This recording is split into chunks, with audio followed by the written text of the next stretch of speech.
200 meter persegi lahan pemukiman warga di Bagan Pete hangus terbakar.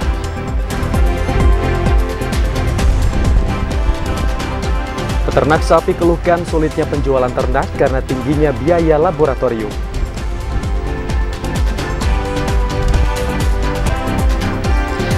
Ratusan masyarakat antusias datangi pasar murah yang digelar oleh pemerintah Kota Jambi pagi tadi.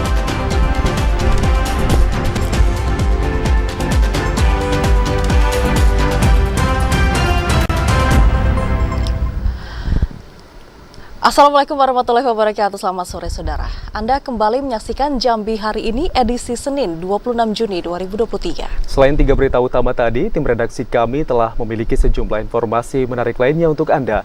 Bersama saya Ahmad Solihin. Dan saya Vidya Francisca, inilah Jambi hari ini selengkapnya.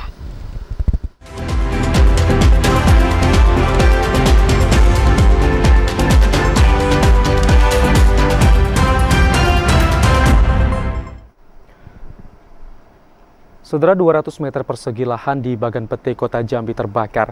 Lahan milik warga itu diduga sengaja dibakar karena ditemukan tumpukan ban yang terbakar di lokasi kejadian. Lahan kosong dekat pemukiman warga di RT 01 Kelurahan Bagan Pete, Kecamatan Alambaraju, Kota Jambi pada Minggu malam terbakar.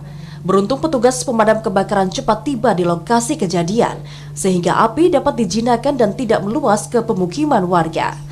Kadis Damkar Kota Jambi Mustari mengatakan, pada saat proses pemadaman, petugas sempat kesulitan menuju ke lokasi dikarenakan akses jalan yang sulit untuk dilalui kendaraan. 4 unit mobil damkar dikerahkan untuk memadamkan api di lokasi kejadian. Diduga lahan ini sengaja dibakar oleh orang yang tidak bertanggung jawab karena diperkuat dengan adanya sejumlah tumpukan ban yang dibakar di lokasi kejadian. Kurang lebih 100 meter, dan selang ini kita cukup panjang sekali dan tidak ada jalur untuk masuk ke lokasi tempat kejadian kebakaran.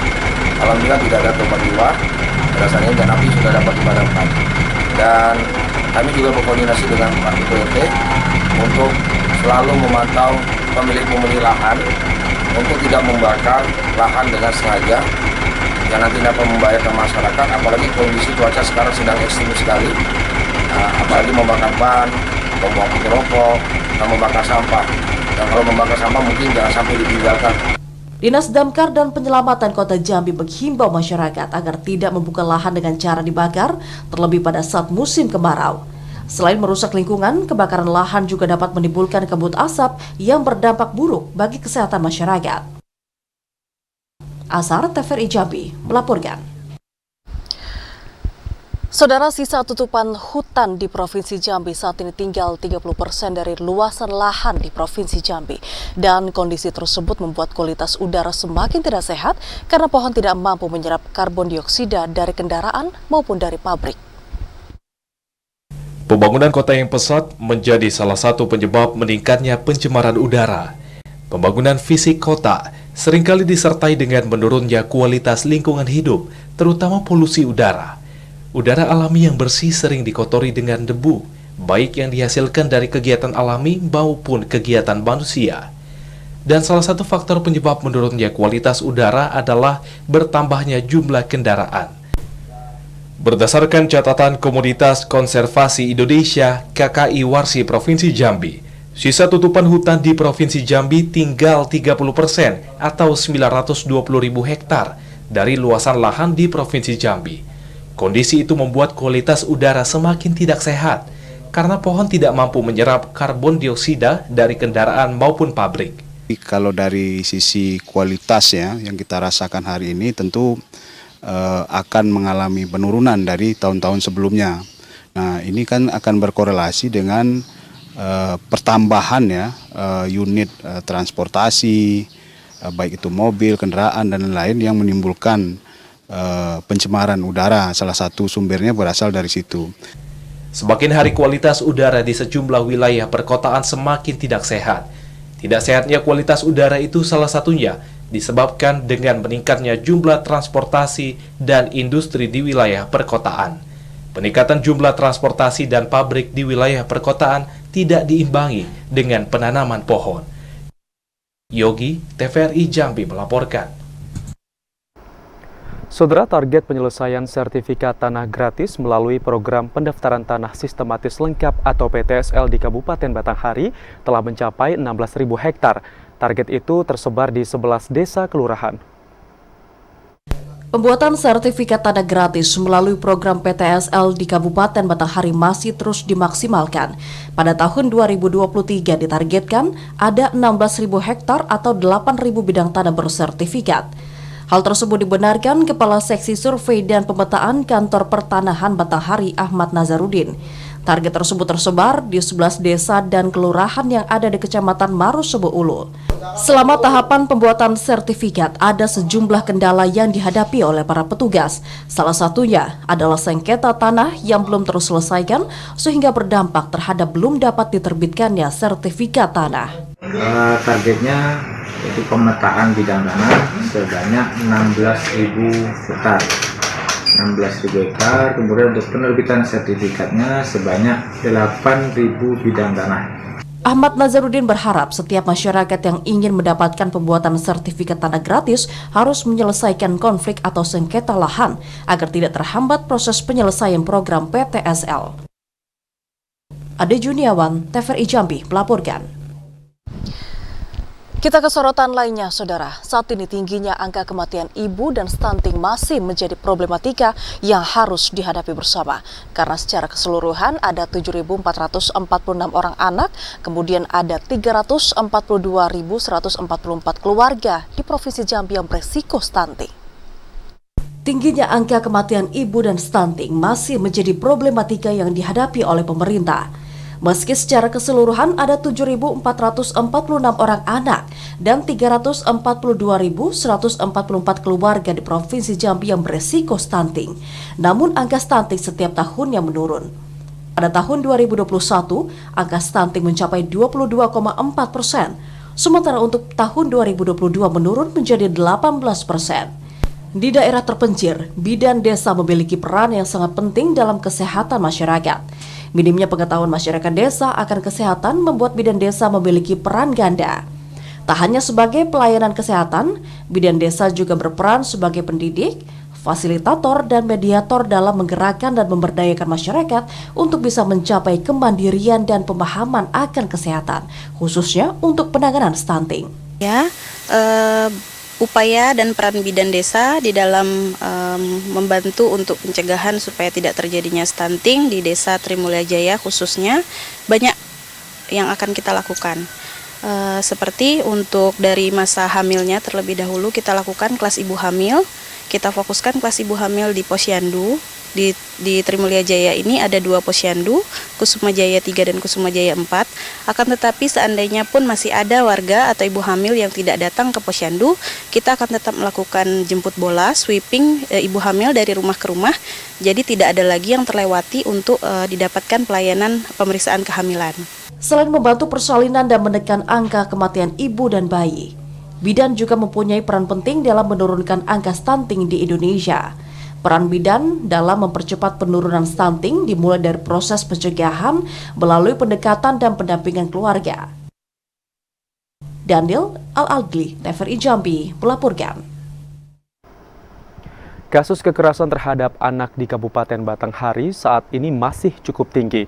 Terbukti di tahun 2023, Polres Batanghari telah menangani 15 perkara kekerasan asusila yang dialami oleh anak di bawah umur. Meski pemerintah kabupaten terus berupaya menekan permasalahan kekerasan terhadap anak, namun sayangnya hal itu belum berjalan maksimal.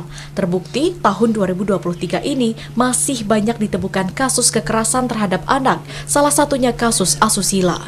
Kepala Unit Perlindungan Perempuan dan Anak Satreskrim Polres Batanghari Ibda Ferdinand Ginting mengatakan, hingga saat ini ada 15 perkara tindak kekerasan asusila yang tengah ditangani pihaknya.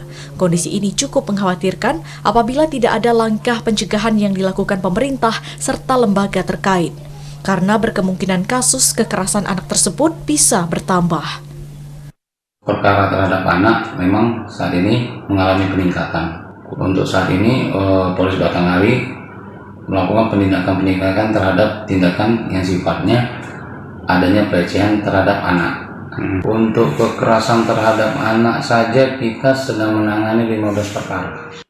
Sejauh ini, masyarakat khususnya sebagian orang tua belum begitu ketat memperhatikan ruang lingkungan pergaulan anak, sehingga kerap kali dimanfaatkan oknum tidak bertanggung jawab untuk melancarkan aksi tidak terpujinya kepada anak-anak di bawah umur. Ade Juniawan, TVRI Jambi melaporkan. Saudara, jemaah calon haji diminta untuk memperbanyak istirahat karena saat ini suhu di Mekah mencapai 47 derajat Celcius. Informasi selengkapnya akan kami hadirkan dalam segmen Liputan Haji usai pariwara berikut ini. Tetaplah bersama kami.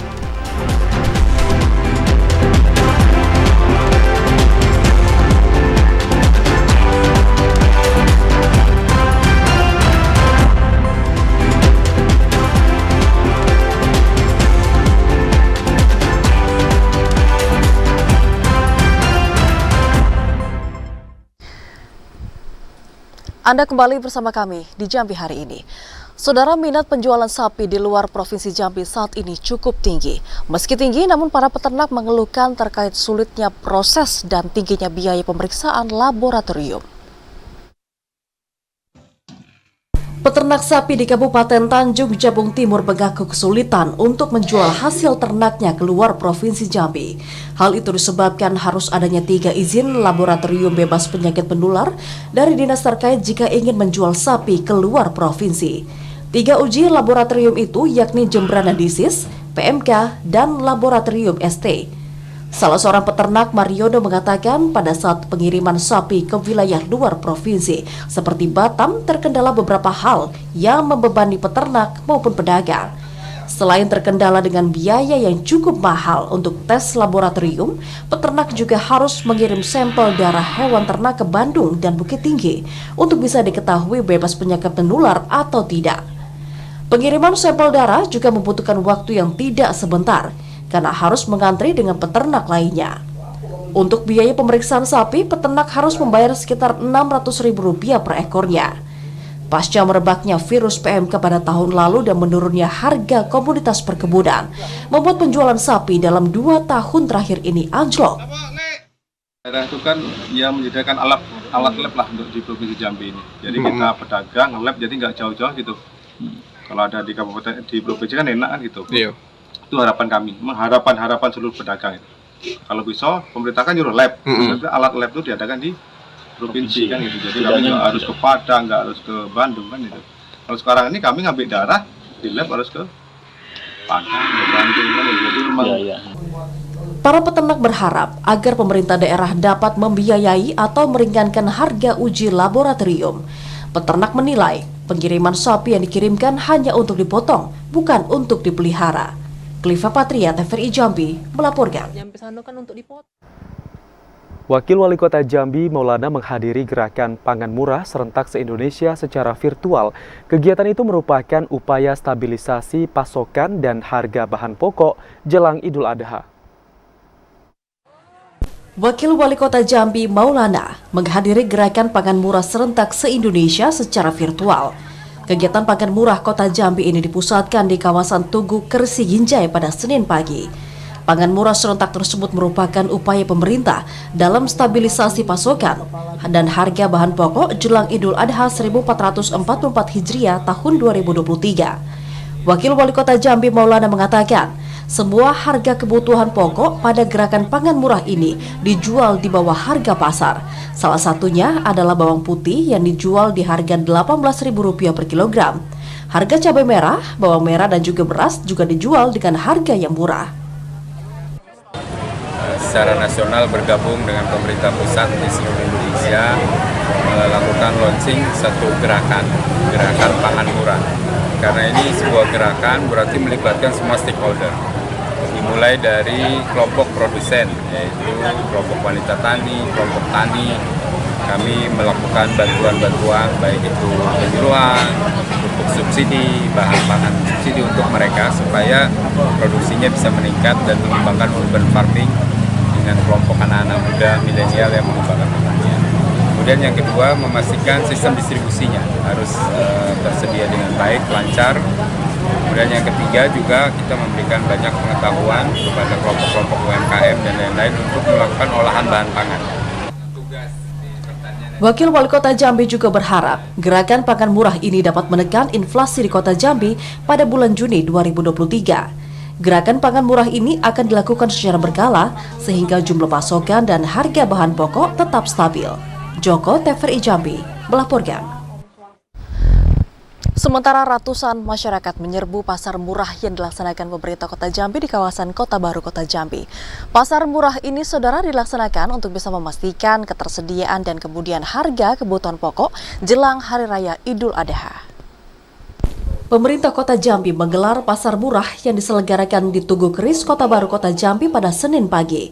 Pasar murah ini dilaksanakan untuk bisa memastikan ketersediaan dan harga kebutuhan pokok tetap stabil jelang Hari Raya Idul Adha 1444 Hijriah. Sejumlah kebutuhan pokok disediakan pada pasar murah ini, seperti beras, telur, daging beku, ikan, dan sejumlah kebutuhan pokok lainnya. Ibu rumah tangga Wati mengatakan sangat terbantu dengan adanya pasar murah yang digelar pemerintah Kota Jambi ini, karena harga kebutuhan pokok yang dijual di bawah harga pasar. Harganya jauh selisihnya? Jauh om, selisih 10.000. Minyaknya selisih, kalau di toko kan 17, ini cuma 13. Siapa lagi belanja berapa? Sudah ini om. Kalau barang-barang lain juga mulai di sini? Sama om dengan yang diangkut. Hal yang sama juga diungkapkan pelaku UMKM Marisa. Marisa mengatakan dirinya sangat terbantu dengan adanya pasar murah ini karena kebutuhan bahan pokok dapat dibeli dengan harga yang murah. Boleh. Kalau yang ini cuma 2. Yang premium. Kalau yang ini terserah mau banyak apa dikit. Oh, yang premium dengan medium ya? Beda. Iya. Kalau ini dibatasin. Iya, kalau yang medium ini terserah mau belinya banyak. Pada pasar murah ini, pemerintah kota dan Bulog menyediakan sejumlah kebutuhan pokok masyarakat seperti beras premium 5 kg dengan harga Rp60.000.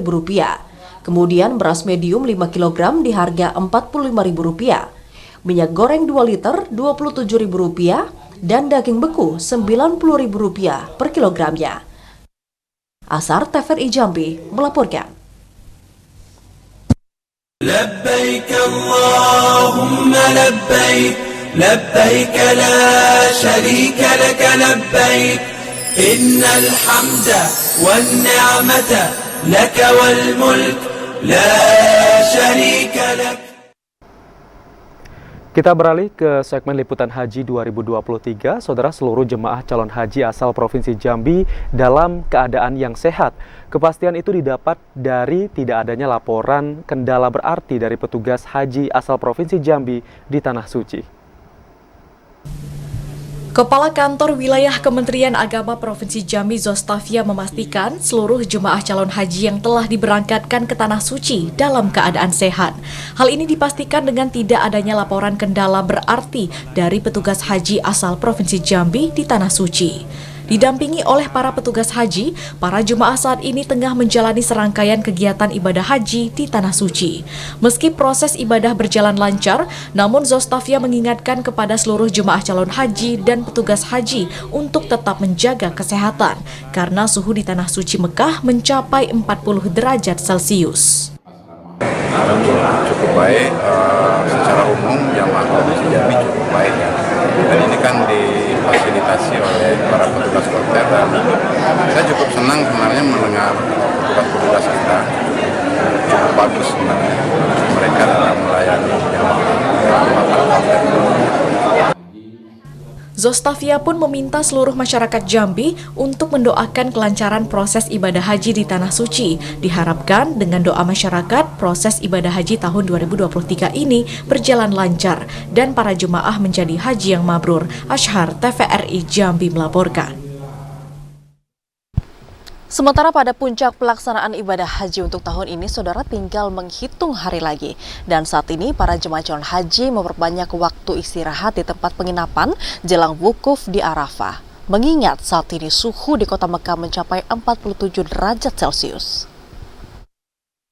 Jelang puncak ibadah haji 1444 Hijriah, suhu di kota Mekah, Arab Saudi mencapai 45 derajat Celcius. Kondisi ini membuat para jemaah calon haji harus menjaga kesehatan yang prima.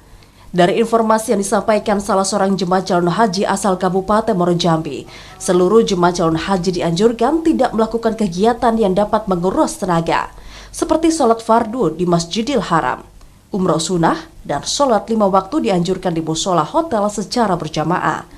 Para jemaah calon haji lansia juga diminta untuk memperbanyak waktu istirahat, sedangkan untuk jemaah haji lainnya dapat mengikuti tausiah pendek di musola.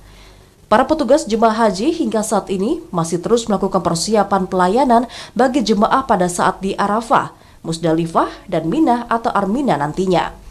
Selain cuaca yang panas, pada saat mendekati puncak Wukuf 9 Zulhijjah, saat ini kota suci Mekah, Arab Saudi juga dipadati jemaah calon haji dari berbagai penjuru dunia. Untuk jemaah calon haji dari Kabupaten Muaro Jambi, berdasarkan catatan Kemenak Muaro Jambi, sejauh ini sudah ada 147 jemaah yang telah melaksanakan rangkaian ibadah haji di Tanah Suci. Kakan Kemenak Muaro Jambi berharap seluruh jemaah calon haji dalam kondisi sehat pada saat menunaikan wukuf di Arafah. Azam Afnan, TVRI Jambi melaporkan. لبيك اللهم لبيك لبيك لا شريك لك لبيك إن الحمد والنعمة لك والملك لا شريك لك. Saudara Gubernur Jambi Al-Haris menghadiri pelantikan pengurus wilayah kerukunan Bubuhan Banjar Provinsi Jambi. Informasi selengkapnya akan kami hadirkan dalam segmen advertorial usai jeda. Tetaplah bersama kami.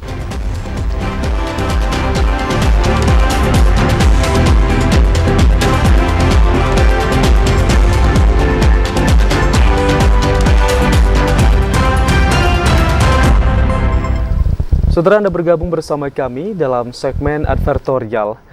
Gubernur Jambi Al-Haris menghadiri pelantikan pengurus wilayah kerukunan Bubuhan Banjar atau KBB Provinsi Jambi masa khidmat 2023 hingga 2027. Al-Haris minta Pengwil KBB Provinsi Jambi berkomitmen mendorong percepatan pemajuan daerah. Pemerintah Provinsi Jambi terus berkomitmen untuk mendukung percepatan pembangunan. Salah satunya melalui peningkatan kualitas sumber daya manusia daerah. Upaya ini sesuai dengan target kerja pemerintah, khususnya dalam misi ketiga Jambi Mantap yang telah dituangkan pada RPJMD Provinsi Jambi 2021 hingga 2026. Komitmen itu ditekankan Gubernur Jambi Al-Haris pada saat menghadiri pelantikan pengurus wilayah kerukunan Bubuhan Banjar Provinsi Jambi masa khidmat 2023 hingga 2027. Gubernur Jambi Al-Haris mendorong sebagai organisasi yang menaungi seluruh masyarakat Banjar di daerah. Pengurus kerukunan Bubuhan Banjar mampu menyatukan masyarakat untuk secara bersama-sama menjaga persatuan untuk bisa mewujudkan percepatan pemajuan daerah. Hadirnya kepengurusan kerukunan Bubuhan Banjar akan menjadi kekuatan baru bagi pemerintah Provinsi Jambi dalam memastikan realisasi program pembangunan yang sudah disiapkan. Al-Haris berharap masyarakat Banjar yang tersebar di seluruh daerah untuk dapat bersinergi dengan pemerintah dalam upaya partisipasi dan kontribusi meningkatkan kemajuan daerah dan kesejahteraan masyarakat. Karena itu di Jambi sangat banyak ya warga besar kita yang asal daripada Banjar, dari Kalsel. Di Tanjab Barat itu gudangnya, Tanjab Timur juga gudangnya. Karena memang walaupun kita sudah lahir di Jambi, merantau di Jambi, tapi tidak boleh lupa di mana asal usul kita ya Bang ya. Tetap ingat bahwa kita ini tadi Bubuhan Banjar, nenek moyang kita tadi. Hari ini kita di Jambi Bang, orang Jambi. Ya, kalau istilah Jambi itu di mana bumi dipijak, situ dari langit dijunjung. Tapi ada asal usul sejarah yang tak boleh dilupakan. Pelantikan pengurus wilayah kerukunan Bubuhan Banjar Provinsi Jambi masa tahun 2023 hingga 2027 langsung dilakukan Ketua Umum Kerukunan Bubuhan Banjar Sedunia yang juga merupakan Gubernur Kalimantan Selatan Sahbirin Nur. Randy Arta, TVRI Jambi melaporkan. Jelang Idul Adha, Saudara Sekda Muaro Jambi Budi Hartono melakukan sidak ke pasar tradisional Sengeti. Sidak tersebut dilakukan untuk bisa memastikan harga dan ketersediaan kebutuhan pokok jelang Hari Raya Idul Adha agar tetap stabil. Dari inspeksi mendadak yang dipimpin Sekretaris Daerah Kabupaten Muaro Jambi Budi Hartono, sejumlah harga kebutuhan pokok aman dan terkendali, di mana pada 2 pekan sebelumnya mengalami kenaikan. Sidak yang dilakukan pada Senin pagi ini dimulai dari pengecekan harga cabai merah dan cabai rawit yang dijual di harga Rp25.000 hingga Rp30.000 per kilogram. Rombongan selanjutnya meninjau harga bawang merah yang dijual Rp35.000 per kilogram. Sedangkan untuk bawang putih di harga Rp30.000 per kilogram. Kemudian daging ayam dijual Rp35.000 per kilogramnya. Budi Hartono mengatakan sidak kali ini bertujuan untuk bisa memastikan harga dan ketersediaan bahan pokok di pasar agar aman dan terkendali. Menjelang Idul Adha, dari pantauan kami tadi, harga relatif stabil ya, kecuali ada kenaikan-kenaikan di sayur-sayuran. Sayur itu rata-rata hampir 2 kali lipat lah ya sayur. Kemudian kalau harga cabai itu masih dalam wajar ya, harga wajar, cabai, bawang saja. Tapi kalau sayur memang meningkat 2 kali lipat harganya. Budi Hartono memastikan ketersediaan bahan pokok masih aman hingga Hari Raya Idul Adha. Ketersediaan bahan pokok yang dijual di pasar tradisional Sengeti ini merupakan barang yang didatangkan dari Pulau Jawa dan Padang. Budi Hartono juga berharap organisasi perangkat daerah terkait terus memantau ketersediaan barang di seluruh pasar, karena upaya ini dilakukan untuk bisa mencegah kenaikan harga bahan pokok. Azam Afnan, TVRI Jambi, melaporkan. Saudara pemuda Desa Serdang Jaya ikuti open turnamen sehari untuk mencari bibit atlet muda voli. Informasi selengkapnya akan kami hadirkan usai pariwara berikut ini. Tetaplah bersama kami.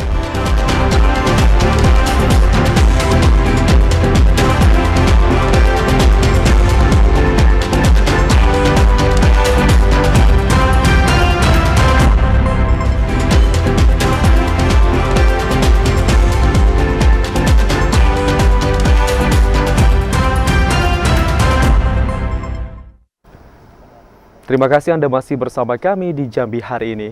Saudara, tak hanya sekedar lomba untuk mencari kori-koria dan hafizoh terbaik, MTQ juga merupakan suatu upaya konkret umat Islam untuk menggali nilai-nilai luhur yang terkandung di dalam Al-Quran agar dapat dijadikan sebagai pedoman hidup. MTQ merupakan salah satu upaya untuk mendalami arti, makna, kandungan, dan keindahan Al-Quran, sekaligus meningkatkan ketakwaan kita kepada Allah SWT. Sebagai salah satu agenda rutin Lembaga Pengembangan Tilawatil Quran, MTQ juga merupakan salah satu media untuk menebarkan syiar Islam agar umat Islam lebih tekun membaca, mempelajari, dan mengamalkan ajaran Al-Quran. Hal itu dikatakan Camat Betara Nasrun pada saat menutup MTQ ke-22 tingkat Kecamatan Betara. Nasrun menambahkan MTQ tingkat Kecamatan Betara ini merupakan kegiatan tahunan yang bertujuan untuk mencari bibit-bibit kori dan koriah yang menjadi duta dan mewakili kecamatan pada ajang MTQ tingkat Kabupaten dan Provinsi Jambi. Selain dapat membentuk karakter masyarakat Qurani, pelaksanaan MTQ juga diharapkan sebagai syiar Islam. Penutupan MTQ ke-22 Kecamatan Betara tahun 2023 berjalan hikmat, aman, lancar, tertib, dan sukses. Sukses ini berkat kerjasama semua pihak dan sokongan, dukungan segenap warga Sungai Terap. Ya, terima kasih. Dan juga peran serta dari seluruh desa di Putaran. Umum adalah jatuh ke desa Serdang Jaya. Depan kita berharap para kori dan koriah terus meningkatkan prestasi dengan cara lebih giat belajar secara khusus. Kemudian juga kepada desa-desa yang belum kebetulan mendapat juara, ya diharapkan jangan patah semangat, teruslah belajar dan berlomba dengan sebaik mungkin. Untuk MTQ tingkat kabupaten pada tahun ini, Kecamatan Betara memasang target untuk mempertahankan gelar 3 besar. Lelang ini terbiasa pada acara-acara memang diadakan, cuman tidak secara besar, memang diadakan kecil, karena untuk membawa menumbuhkan semangat daripada para pengunjung, artinya juga daripada kegiatan PKK ibu-ibu itu untuk mempersiapkannya, jadi diadakan lelang, jadi tambah kegiatan. Ada Kung ada goreng, ada juga campur dengan ikan galah dengan kue bolu. Mungkin ke depan sana. Desa Serdang Jaya keluar sebagai juara umum MTQ ke-22 tingkat Kecamatan Betara yang diikuti oleh seluruh desa di wilayah Kecamatan Betara. Didi Haryadi, TVRI Jambi, melaporkan. Kita ke informasi olahraga, saudara. Untuk bisa meningkatkan geliat olahraga di cabang olahraga bola voli, pemuda Desa Serdang Jaya melaksanakan Open Turnamen 1 hari. Open Turnamen ini, saudara, diikuti 10 klub voli se-Kecamatan Betara. Selain untuk meningkatkan semangat olahraga, Open Turnamen sehari juga sebagai ajang pencarian bakat dan bibit atlet yang berusia 17 hingga 25 tahun. Turnamen voli ini digelar setiap 1 hingga 3 bulan sekali, sehingga pencarian bibit atlet voli lebih selektif. Salah seorang praktisi olahraga di Kabupaten Tanjung Jabung Barat Kadiman mengatakan, voli merupakan salah satu olahraga yang digemari oleh masyarakat. Karena itu, warga menjadikan voli sebagai olahraga yang akan dikembangkan di Desa Serdang Jaya. Meski belum dapat sentuhan dari pemerintah maupun induk olahraga, namun semangat generasi muda untuk terus bergabung dalam klub voli Nurtani Desa Serdang Jaya patut untuk diapresiasi. Meski hanya klub desa, namun klub voli Nurtani selalu membuat kegiatan dan pertandingan voli yang melibatkan klub-klub yang ada di Kecamatan Betara untuk melakukan sparring partner. Melaksanakan kegiatan turnamen sehari yang disponsori Toko Nurtani, dan begitu juga sekali lagi Bang Halim ini perlu diberikan apresiasi yang sangat tinggi nih, karena kegiatan bisa terlaksana dengan baik dan klub-klub bisa muncul kembali, dan kedepannya diharapkan bahwa kami dari masyarakat, khususnya masyarakat Kecamatan Betara, tentunya event-event yang sifatnya yang open itu harus dilaksanakan kembali, dibangkitkan kembali di lapangan ini. Melalui turnamen 1 hari ini diharapkan dapat meningkatkan sportivitas dan melahirkan atlet muda yang berprestasi. Didi Haryadi, TVRI Jambi melaporkan. Saudara, kebakaran hutan dan lahan tak hanya menjadi perhatian pemerintah Provinsi Jambi, namun juga relawan API Didik Kurniawan. Bersama beberapa relawan lainnya, Didik terus berperang untuk mencegah karhutla agar tidak kembali terjadi.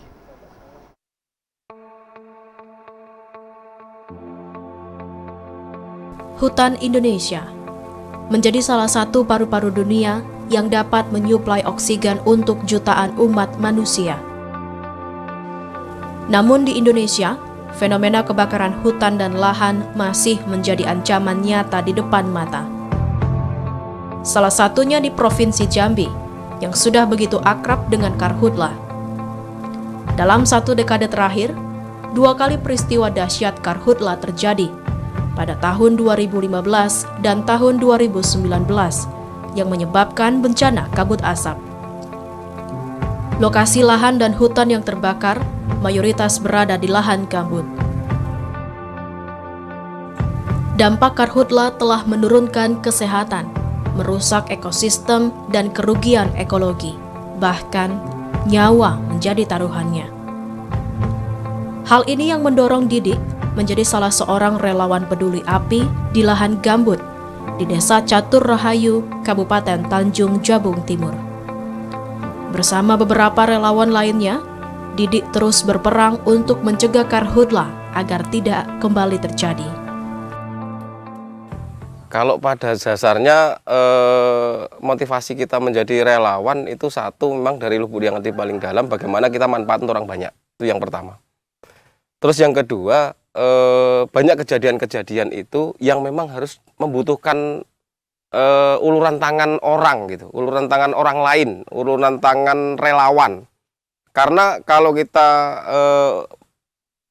uluran tangan yang secara struktural atau seperti apa, kan kita menunggu mesti ada waktu lama gitu, ada jeda-jeda waktu tertentu.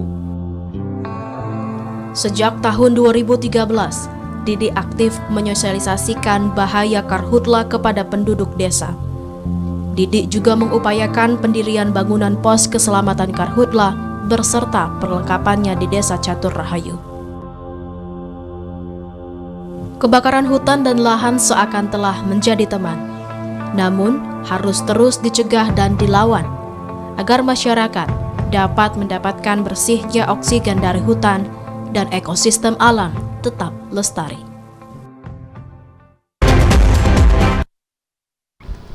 Saudara, satu jemaah calon haji asal Lubuk Linggau, Sumatera Selatan yang tergabung dalam kloter 16 meninggal dunia di Mekah. Informasi selengkapnya akan kami hadirkan dalam segmen Lintas Andalas usai jeda. Tetaplah bersama kami.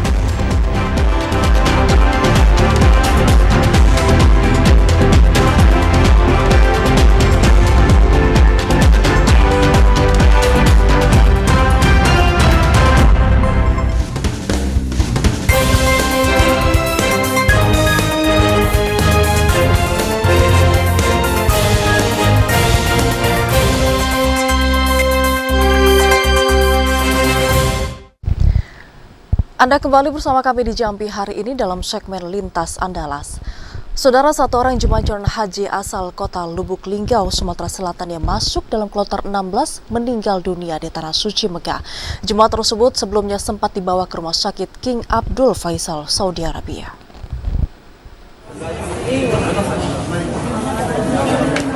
Inilah video amatir detik-detik jenazah jemaah calon haji asal kota Lubuk Linggau atas nama Fauzan Aziz saat berada di rumah sakit King Abdul Faisal di kota Mekah, Saudi Arabia. Di rumah duka yang berada di Jalan Keluarga RT 01 Kelurahan Batu Urip, Kecamatan Lubuk Linggau Timur 1, Kota Lubuk Linggau, tampak sejumlah keluarga maupun warga setempat ramai datang ke rumah duka. Torik Al-Aziz, anak keempat almarhum Fauzan, mengatakan informasi orang tuanya meninggal dunia pada Jumat sore di rumah sakit King Abdul Faisal setelah menjalani perawatan medis. Torik mengaku ikhlas dan pasrah meskipun ayah harus dimakamkan di Tanah Suci Mekah. Menurutnya, sebelum keberangkatan menunaikan ibadah haji, ayahnya sempat berpesan jika keinginannya meninggal dunia di Tanah Suci Mekah Al-Mukarramah. Kami keluarga atau terutama anak-anak beliau ini dapat informasi langsung ditelepon oleh ibu kami kan. Jadi ibu kami itu di sana sudah di posisi masuk rumah sakit. Kalau tidak salah namanya rumah sakit King Abdul Faisal. Jadi di situ kami ditelepon, kondisi beliau sedang kritis, minta tolong doa. Posisinya itu kalau di kita sudah maghrib. Tapi kalau di sana rasanya waktu Mekahnya jam 14.35. Jam 7 di sini. Iya. Jadi waktu itu dikabari untuk minta doa, selang berapa menit, mungkin di jam 7 waktu kita, jam 7 waktu Indonesia Barat, itu dikabarkan meninggal. Sementara itu, jemaah calon haji asal Lubuk Linggau berjumlah 245 orang yang masuk dalam gelombang 2 kloter 16 dari embarkasi Palembang. Dari Lubuk Linggau, Ferry Setiawan, TVRI Sumatera Selatan melaporkan. Beralih ke Sumatera Barat, saudara, jamaah Tarikat Syatariah yang berada di Ulakan, Kecamatan Ulakan, Tapakis, Kabupaten Padang Pariaman menetapkan Hari Raya Idul Adha 1444 Hijriah pada Jumat 30 Juni 2023. Penetapan Idul Adha itu telah sesuai dengan keilmuan dan keyakinan aliran Tarikat Syatariah yang diajarkan ulama Syekh Burhanuddin. Berbeda dengan pemerintah, tanggal 10 Zulhijjah 1444 Hijriah atau Salat Idul Adha ditetapkan pada Kamis 29 Juni 2023 dan Muhammadiyah pada 28 Juni 2023. Jemaah beraliran Tarikat Syatariah yang dibawa sang ulama Syekh Burhanuddin itu menetapkan Hari Raya Idul Adha 1444 Hijriah pada Jumat 30 Juni 2023. Menurut Sabaruddin, ulama Tarikat Syatariah yang juga Khatib Nagari Ulakan mengatakan, penetapan 10 Zulhijjah sudah sesuai dengan keilmuan dan keyakinan jamaah Tarikat Syatariah sejak dahulunya, sesuai ilmu yang diajarkan ulama mereka Syekh Burhanuddin. Bahkan penetapan itu setelah dilakukan musyawarah oleh seluruh ulama Tarikat Syatariah dan kemudian diumumkan kepada seluruh jemaah Tarikat Syatariah. Tidak hanya di Ulakan Kabupaten Padang Pariaman, namun seluruh jamaah yang menganut aliran Tarikat Syatariah, Jumat esok mulai melaksanakan salat Hari Raya Idul Adha, sehingga Kamis malam mereka melakukan takbiran. Pada hari Jumat pada tanggal 30 Juni, Jumat besok. Idul Adha Pak ya? Itu penetapannya sesuai gimana Pak? Hitungan Pak ya? hitungan. Cuman dapatnya pada hari Jumat. Dan hitungan dari ajaran tarekat Sakarya. Sementara pelaksanaan Salat Idul Adha akan dilaksanakan di kawasan makam Syekh Burhanuddin. Dari Padang Pariaman, demikian laporan Abdul Syahril, TVRI Sumatera Barat. Saudara, terkait dengan kerugian pemerintah Provinsi Bengkulu, saat ini hasil sidang Majelis Pertimbangan Penyelesaian Kerugian Daerah senilai 312 juta rupiah sudah dikembalikan. Namun masih ada sekitar 1 miliar rupiah lagi yang harus diselesaikan.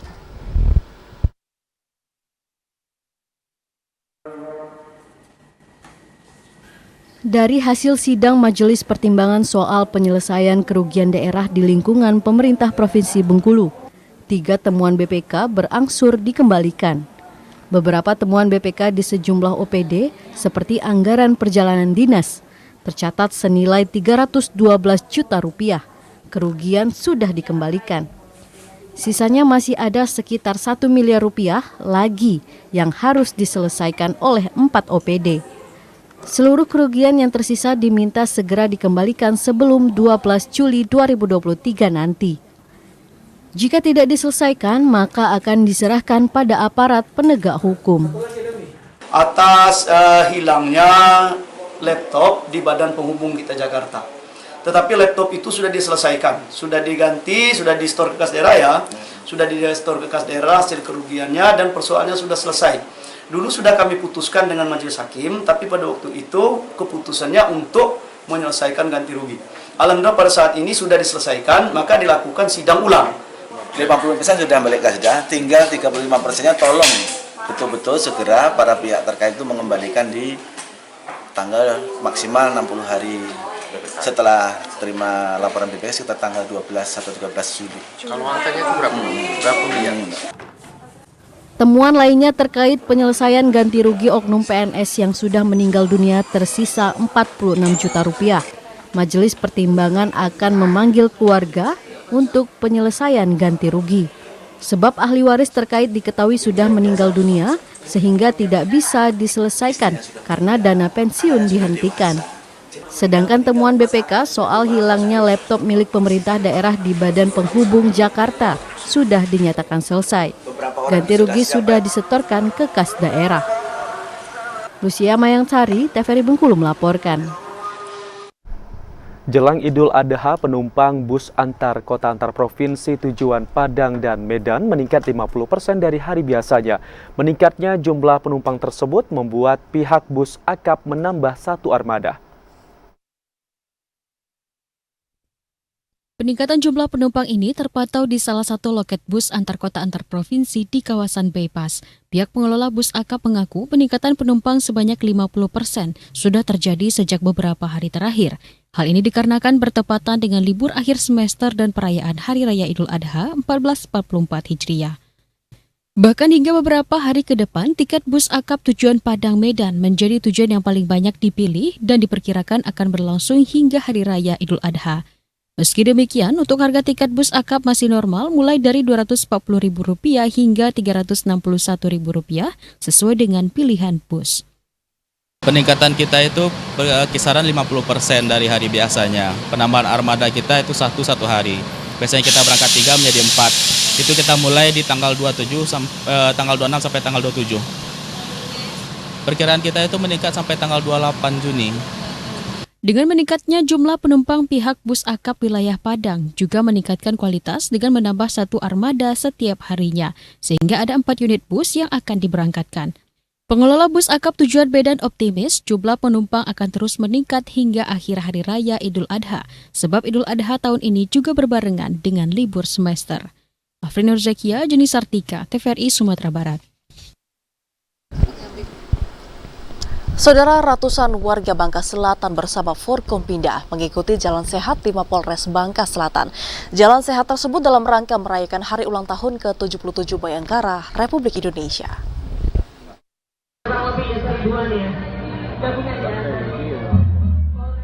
Polres Bangka Selatan menggelar kegiatan jalan santai dan olahraga bersama dengan jajaran TNI Polri, unsur Forkopimda, Bayangkari, dan stakeholder dalam menyambut hari ulang tahun Bayangkara ke-77 tahun. Terpantau ratusan para peserta antusias mengikuti jalan santai yang digelar oleh Polres Bangka Selatan. Adapun rute start jalan santai tersebut dimulai dari Mako Polres, menyusuri Jalan Raya Desa Gadung, dan finish di Polres Bangka Selatan.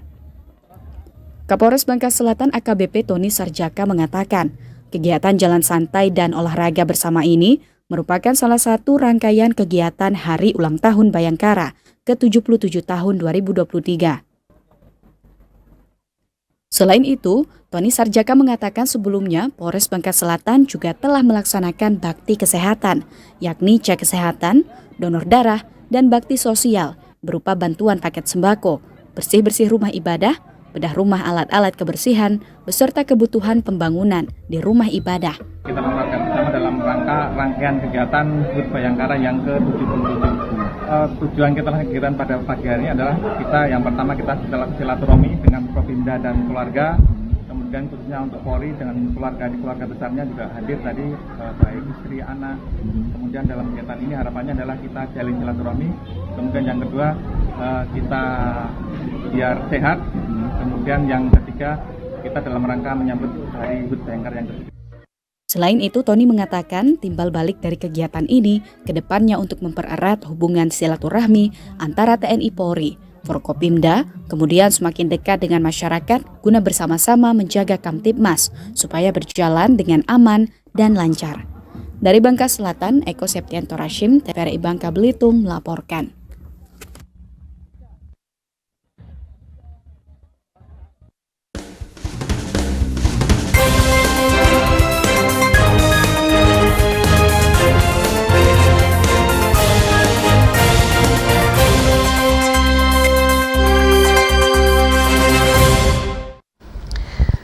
Dan informasi tadi saudara sekaligus menutup perjumpaan kita di Jambi hari ini. Terima kasih atas perhatian dan juga kebersamaan Anda. Saya Vidya Francisca. Dan saya Ahmad Solihin beserta kerabat kerja yang bertugas pamit undur diri. Wassalamualaikum warahmatullahi wabarakatuh dan sampai jumpa.